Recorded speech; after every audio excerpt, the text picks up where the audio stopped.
Maraming content creators ngayon ang biglang nagugulat.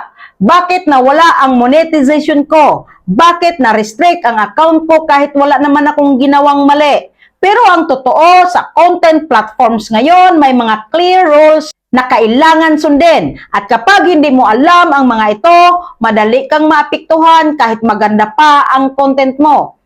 Unang dahilan, reuse content o non-original content. Ibig sabihin, nagre-repost ka lang ng videos ng iba o kaya naman nag-upload ka ng compilation na walang added value. Sa mata ng platform, walang originality equals walang monetization value.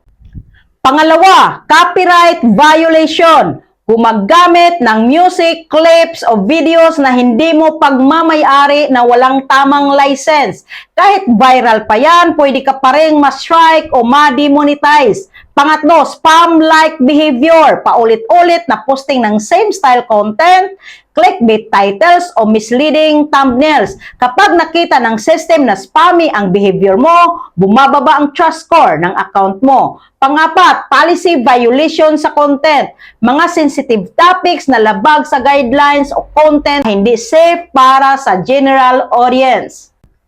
Panglimang reason, engagement manipulation. Halimbawa, engagement baiting tulad ng comment yes para manalo na walang real value o fake engagement tactics.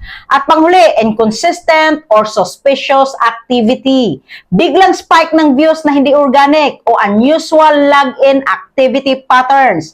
Ngayon ang tanong, paano maiiwasan ito? Simple lang, gumawa ng original content, intindihin ang community guidelines, at mag-focus sa value, hindi sa shortcuts. Kasi sa content creation ngayon, hindi sapat ang mag-viral lang. Kailangan mo rin ng clean, long-term strategy.